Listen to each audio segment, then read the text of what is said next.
Bonjour et bienvenue dans Prière Inspirée, je suis heureux de vous retrouver. Ça fait déjà 3 jours que nous parlons des béatitudes. Et c'est une semaine dédiée, une semaine de prière pour être heureux. Et la joie, vous savez, c'est pas comme la joie du monde. Il y a ces gens qui sont là, ils disent « Venez, mangeons, buvons parce que demain nous mourrons ». On peut voir les gens qui font la fête. On peut voir avec le peuple d'Israël, ils font le veau d'or et ils sont là en train de faire la fête. Ils sont pleins de joie et en plus, ils font la fête en l'honneur de l'Éternel. Sauf que leur Éternel, ce qu'ils appellent Éternel, c'est un veau d'or. Des fois, on se trompe, frères et sœurs. Je crois vraiment, et même aujourd'hui, même à notre époque, on peut se tromper d'Éternel. On peut penser vraiment servir l'Éternel et faire la fête pour l'Éternel, alors qu'en réalité, on fait la fête pour un veau d'or. Ça veut dire qu'on s'est formé un Dieu qui est à notre image. On s'est formé un Dieu qui se satisfait de notre vie, qui se satisfait de ce qu'on peut faire, de ce qu'on peut être. Et on se forme un Dieu à notre image. Alors peut-être ce ne sera pas un veau d'or, c'est sûr, mais ce sera dans nos pensées une forme de Dieu qui n'est pas la forme du Dieu de la Bible. Jésus nous enseigne à travers les béatitudes son cœur, son caractère. Il nous enseigne vraiment qui il est, ce qu'il est. Et il dit dans Matthieu au chapitre 5, au verset 3, « Heureux ceux qui se reconnaissent spirituellement pauvres, car le royaume des cieux leur appartient. » Puis il parle de ceux qui pleurent. Il dit qu'ils seront consolés. Il parle de ceux qui sont doux ou ceux qui sont humbles, parce qu'ils hériteront la terre. Il parle de ceux qui ont faim et soif de justice parce qu'ils seront rassasiés. Il parle des miséricordieux parce qu'ils obtiendront miséricorde. Il parle de ceux dont le cœur est pur parce qu'ils verront Dieu, de ceux qui procurent la paix, car ils seront appelés fils de Dieu, les persécutés à cause de la justice, et ceux qu'on opprime, ceux qu'on insulte. Et tout ce qu'il est en train de dire, tout ce qu'il est en train d'exprimer, c'est quelque chose qu'il vit. Il est pauvre en esprit. Il vient sur la terre et il dit « Je ne suis pas venu pour accomplir ma volonté, mais je suis venu pour accomplir la volonté de mon Père qui est dans les cieux. » Les disciples viennent auprès de lui un jour, alors qu'ils sont partis acheter à manger, et il est en train de parler avec la femme samaritaine. Il dit « J'ai à manger une nourriture que vous ne connaissez pas, c'est celle d'accomplir la volonté de Dieu. » Il nous montre sa dépendance à Dieu. Il pleure. Il est doux, humble. Il dit « Venez à moi, vous tous qui êtes fatigués et chargés, je vous donnerai du repos, car je suis doux et je suis humble de cœur. » Frères et sœurs, c'est vraiment ma prière pendant cette semaine, que notre cœur puisse se déchirer. La parole de Dieu nous encourage à plusieurs endroits de déchirer non pas nos vêtements, mais de déchirer nos cœurs. On peut faire des grandes prières et on peut faire des grandes déclarations et on peut crier parfois sans que notre cœur soit vraiment déchiré. Et quand on ressent que nos prières deviennent fades, quand vous ressentez personnellement dans votre quotidien, et je sais qu'il y a beaucoup de gens qui nous suivent et qui suivent cette émission, j'imagine là quelqu'un, une femme qui est dans sa cuisine, parce que parfois c'est ce qu'on me dit dans les conférences où je peux aller. Voilà, j'écoute ça dans ma cuisine ou j'écoute ça dans ma chambre, dans mon temps de prière. Et après, ça reste dans la journée, vous commencez à méditer sur ce que vous avez entendu et vous passez du temps à prier. Vous avez votre propre intimité avec Dieu et vous êtes certainement des gens qui prient. Dieu veut vraiment déposer quelque chose en vous, dans votre cœur. Il dit « Je suis doux, je suis humble de cœur ». Et je prie que pendant votre vie quotidienne de prière, qu'il y ait une prière qui monte à l'intérieur de vous quand vous réalisez que votre vie de prière, ça devient fade, ça devient sans goût. Des fois, ça arrive, et ça m'est arrivé. Et ça m'est arrivé plusieurs fois, où ça devient sans goût. Et là, j'ai besoin vraiment de m'humilier.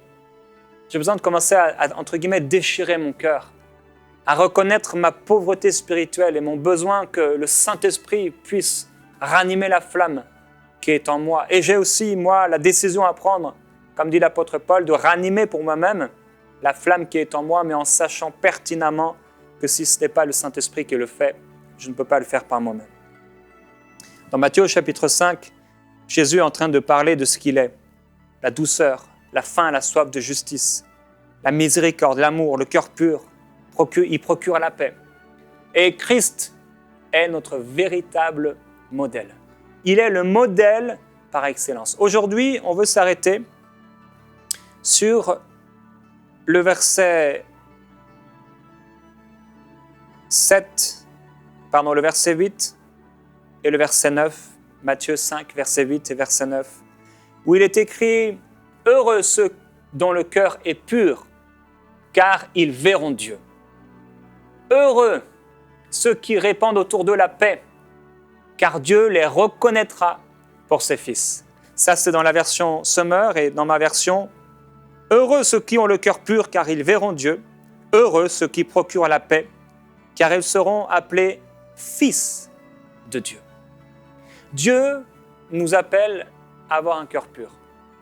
On a vu que ce cœur pur, c'est vraiment l'introduction de ces béatitudes au verset 3. Ce sont les pauvres en esprit, ceux qui se reconnaissent spirituellement pauvres. Il y a quelque chose en eux qui reconnaît que sans le Saint-Esprit, ils sont perdus. Mais ce n'est pas seulement de dire « Oh Seigneur, sans toi, je suis perdu », c'est de reconnaître dans le quotidien de notre vie que nous avons besoin d'être dépendants de lui. Et cette reconnaissance de la dépendance de Dieu dans nos vies nous amène au quotidien, au pied du Seigneur, à prier, à chercher sa face, à crier, à lui remettre notre quotidien, à vouloir sa présence. Les béatitudes. Dans Matthieu chapitre 5, Matthieu chapitre 6 et Matthieu chapitre 7, c'est un enseignement du Seigneur Jésus pour nous. Et dans Matthieu chapitre 7, il y a ce passage qui est similaire à celui qu'on a lu hier, au verset 22 du chapitre 7. « Beaucoup me diront ce jour-là, Seigneur, Seigneur, n'est-ce pas en ton nom que nous avons prophétisé? En ton nom que nous avons chassé des démons? En ton nom que nous avons fait beaucoup de miracles? Alors je leur déclarerai, je ne vous ai jamais connu. Retirez-vous de moi, vous qui commettez l'iniquité. » Le problème n'est pas qu'ils avaient chassé des démons. Le problème n'est certainement pas qu'ils avaient fait des miracles. Mais voyez sur quoi ces gens vont mettre l'accent quand le Seigneur va leur parler. Comme on a vu hier, quand Dieu va séparer les boucs des brebis, ils mettent l'accent ici pas sur le bien qu'ils ont fait aux gens, pas sur la miséricorde. Ils disent pas, Seigneur, on a apporté des prophéties parce qu'on était poussé par l'amour, parce qu'on aimait ces gens. Seigneur, mais tu ne te rappelles pas quand j'ai prié pour Matthieu, ce jeune garçon, il était souffrant, ou quand j'ai prié pour Valérie, cette maman qui était devenue monoparentale parce que son mari l'avait trompée et l'avait quittée et elle était toute seule à éduquer ses enfants ou parce qu'elle a été abandonnée. Rappelle-toi, Seigneur, Valérie, tu te rappelles ce que j'ai fait pour elle? J'étais là et je lui ai fait du bien. Seigneur, ne te rappelles-tu pas de Grégoire? Il était là, il était malade, il souffrait. Tu te souviens, Seigneur, j'ai entendu parler de lui et à un moment, il n'était pas très loin de moi et j'ai été poussé par l'amour à aller voir Grégoire, à prier pour lui, pour qu'il soit guéri. Vous voyez, l'accent n'est pas mis du tout sur les actions, mais plutôt sur le cœur et le besoin de l'autre. Et quand je lisais ce passage tout à l'heure, ça m'a rappelé une discussion que j'ai eue avec un frère que j'aime beaucoup. Il me racontait qu'il avait beaucoup évangélisé pendant des mois, toutes les semaines. Il allait évangéliser. Et il dit, j'ai pas eu de fruits. Il y a des gens qui sont venus à l'église, etc., mais j'ai pas eu de fruits.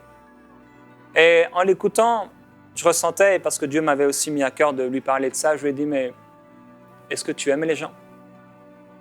Est-ce que tu as aimé les gens à qui tu as parlé?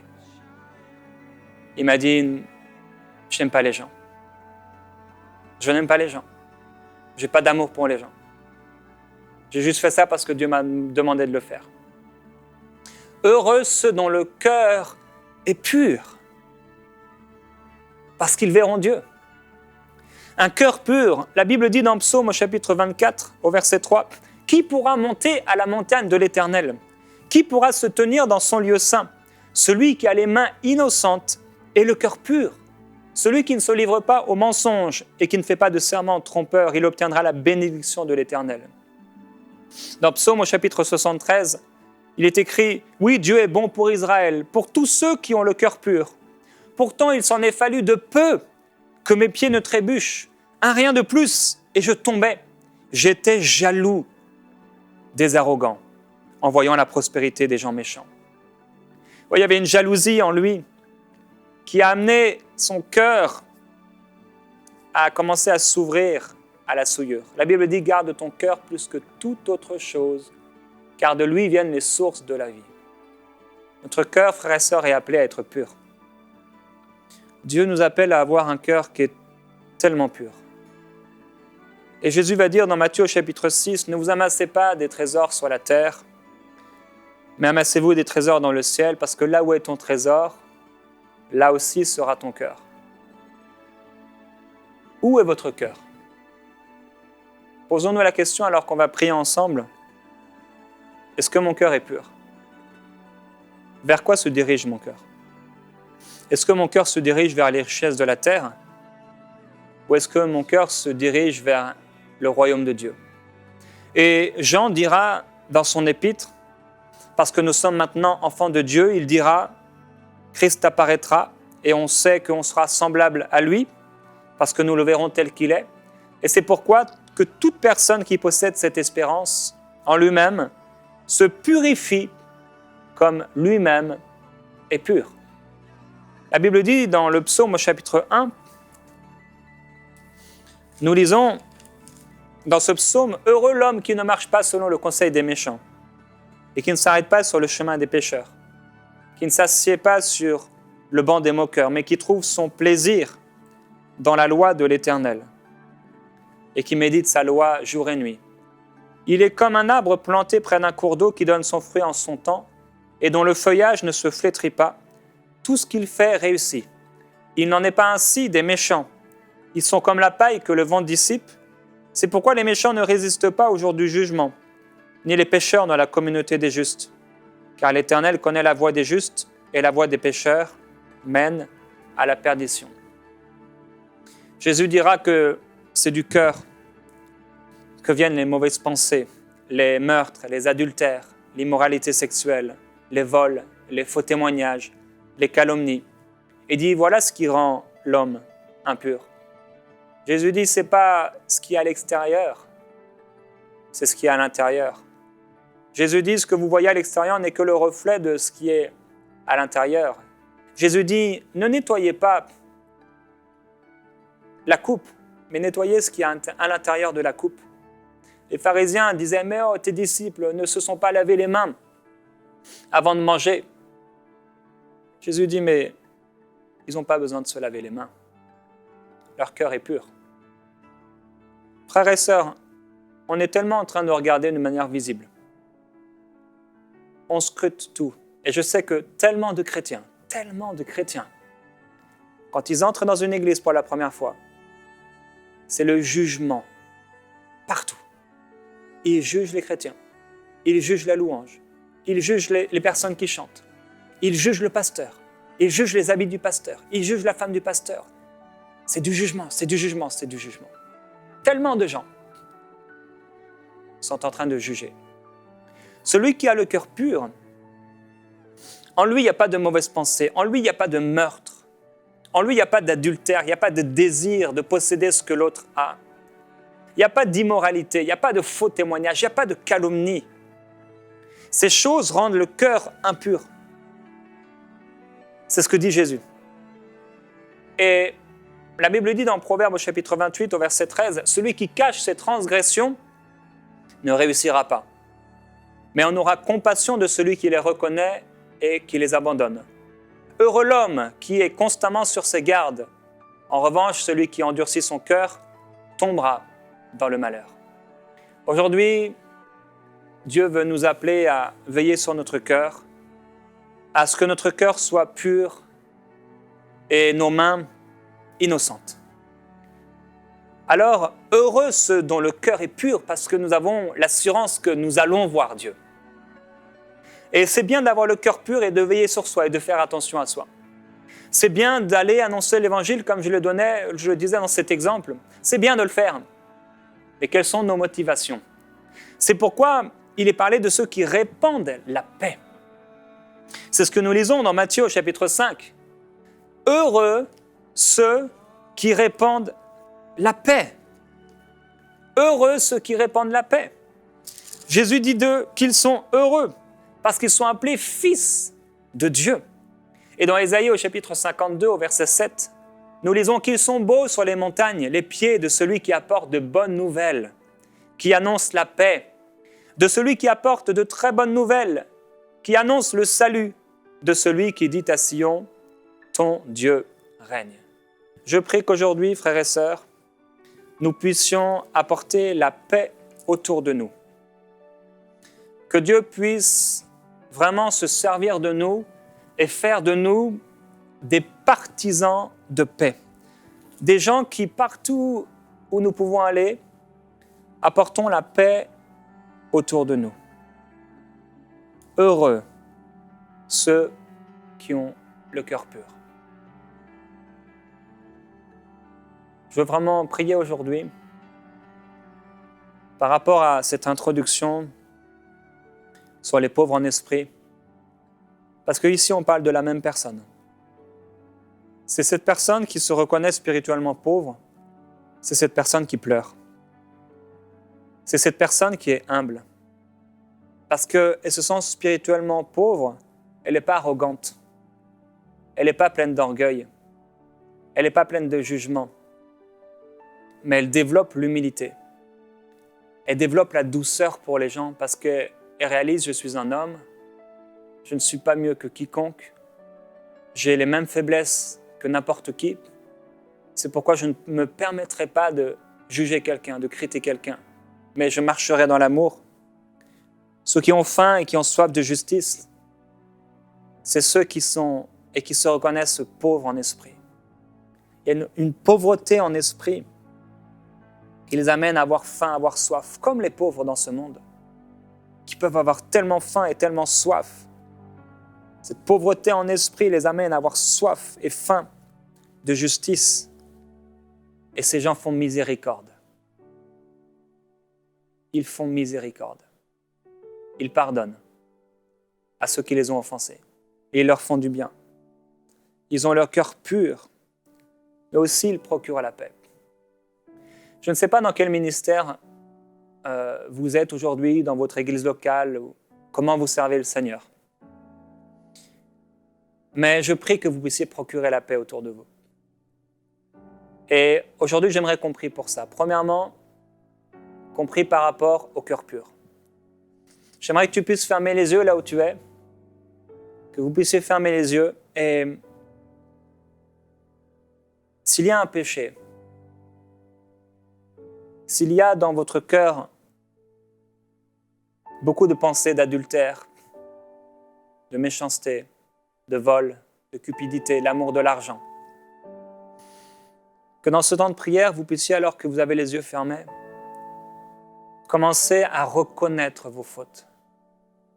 Si vous reconnaissez vos fautes, le Seigneur est plein d'amour, plein de compassion, plein de miséricorde pour vous pardonner vos fautes. Alors là où vous êtes, vous pouvez lui demander pardon. Seigneur, pardonne-moi parce que mon cœur n'est pas pur. Pardonne-moi parce que mon cœur est souillé. Pardonne-moi parce que j'ai laissé des choses dans mon cœur qui ne te plaisent pas. Pardonne-moi parce que j'ai laissé dans mon cœur germer des racines d'amertume, des racines de vol, de cupidité. Je te dépose ces choses. Purifie mon cœur. Purifie mon cœur. Et peut-être aujourd'hui, tu écoutes cette émission pour la première fois. Tu es peut-être tombé dessus comme ça, sur MCI TV ou sur YouTube, sur Internet quelque part. Et tu n'es pas sauvé. Tu n'as pas l'assurance, tu n'es pas certain que si tu mourais aujourd'hui, Dieu t'accueillerait et Dieu t'accepterait. Tu es peut-être de ceux qui disent « J'ai essayé de faire de mon mieux, je suis une bonne personne, mais ça ne suffit pas pour Dieu. » Dieu accueillera des gens qui ont le cœur pur. Pas ceux qui ont fait des miracles en son nom, pas ceux qui ont chassé des démons en son nom, mais ceux qui ont le cœur pur. Et Dieu veut purifier ton cœur aujourd'hui. Si tu n'es pas certain de ton salut, je veux t'encourager aujourd'hui à te repentir, c'est-à-dire changer, faire demi-tour à ta vie passée, à ce que tu es aujourd'hui, en demandant à Dieu de te pardonner de tous tes péchés. Et si tu veux, et tu es interpellé par cette parole maintenant, tu peux répéter cette prière avec moi de tout ton cœur. Si tu crois ce que je dis, tu peux dire « Dieu, je viens à toi, tel que je suis. J'abandonne mes péchés. Je reconnais que je ne suis pas sauvé, que j'ai besoin de toi. Je te demande pardon pour mes péchés. Je te demande pardon parce que mon cœur est rempli de souillures, parce que ma vie est remplie de péchés. Pardonne-moi. Sauve-moi. Libère-moi de mon péché. Je reconnais, Jésus-Christ, que tu es mort sur la croix pour pardonner mes péchés, pour me donner une vie nouvelle, pour changer ma vie, pour me transformer, pour me sauver. Jésus-Christ, je croyais en toi, mais aujourd'hui, je ne veux pas seulement croire, je veux me donner à toi.